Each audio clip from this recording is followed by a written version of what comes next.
చచ్చిన వారిగా అన్నాం. ఇప్పుడు చచ్చినోడు చేయలు ఎత్తాడా? నేను ఒక మాట అడుగుతున్నానమ్మా, చచ్చినోడు చేయలు ఎత్తాడా? నడుస్తాడా? చూస్తాడా? మాట్లాడతాడా?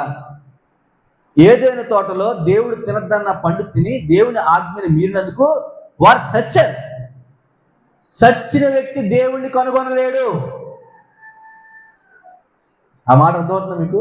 చచ్చిన వారే అంటే చచ్చిన వ్యక్తి దేవుణ్ణి కనుగొనలేడు. ఆధ్యాత్మికంలో నీ కళ్ళు మూసుకుపోయాయి. ఒక చచ్చిపోయాడన్న మాట అక్కడ అపోస్తుడైన పౌలు వాడిన విధానం మనకి ఎలా అర్థమవుతుందంటే, నువ్వు దేవుణ్ణి కనుగొనడానికి, పరలోకంగా వెళ్ళడానికి ఏ ప్రయత్నం చేయలేని స్థితిలో ఉన్నావు. ఒకవేళ నువ్వు ఆలోచిస్తున్న ఆలోచన రైట్ అనుకుంటావు, కానీ అది చివరికి మరణానికి దారితీస్తుంది. ఎందుకంటే నీ ఆలోచనలు, నీ మనసు విధానము, నీ ఇప్పుడు ల్యాప్టాప్ ఉంది సార్, ఆ ల్యాప్టాప్కి ఒక వైరస్ పట్టుకుందనుకోండి, అది ఆ వైరస్ తొలగించేంత వరకు అది నేను ఎంత బాగా పనిచేయాలనుకున్నా పనిచేయలేదు. పనిచేద్దా? ఎన్నిసార్లు నువ్వు సిస్టమ్ షట్ డౌన్ చేసి మళ్ళీ స్టార్ట్ చేసినా, అది ఎన్నిసార్లు చేసినా ఆ బగ్ ఏం చేస్తుంది? సరిగ్గా పనిచేయను. మనలో ఉన్న పాపం చచ్చిన స్థితిలోకి తీసుకెళ్ళిపోయింది. ఆత్మ చచ్చిన స్థితిలోకి వెళ్ళిపోయింది. నువ్వు ఎన్ని ప్రయత్నాలు చేసినా దేవుడిని కనుగొనలేవు. అందుకే దేవుడే వచ్చాడు. దేవునికి స్తోత్రం, హల్లెలూయా. అందుకే దేవుడు వచ్చాడు.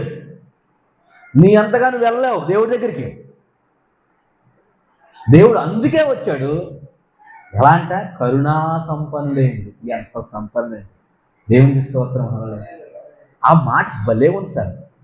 కరుణా సంపన్నుడు. ఆయన కరుణించడంలో ఆయనకనంత సంపన్నుడు కావడం లేడు. కరుణించడానికి ఎన్ని కోవలు ఉంటే అన్ని కోవల్లో కూడా ఆయన సంపన్నుడు అంట. ఆయన యేసుప్రభు మరణం ద్వారా దేవుడికి మనకున్న వైరం పోయింది. యేసుప్రభు మరణం ద్వారా దేవునికి మనకున్న సంబంధం బలపడింది. యేసుప్రభు మరణం వల్ల మన చచ్చిన వారి నుండి బతికాం. యేసుప్రభు మరణం వల్ల మనలో పాపి నుండి గిల్టీ పోయింది. యేసుప్రభు మరణం వల్ల మనకు నిత్య జీవనం ఉంది. ఈ విశ్వాసం తెలియని వారు యేసుప్రభుని అంగీకరించడానికి అభ్యంతరంగా ఫీల్ అవుతున్నారు.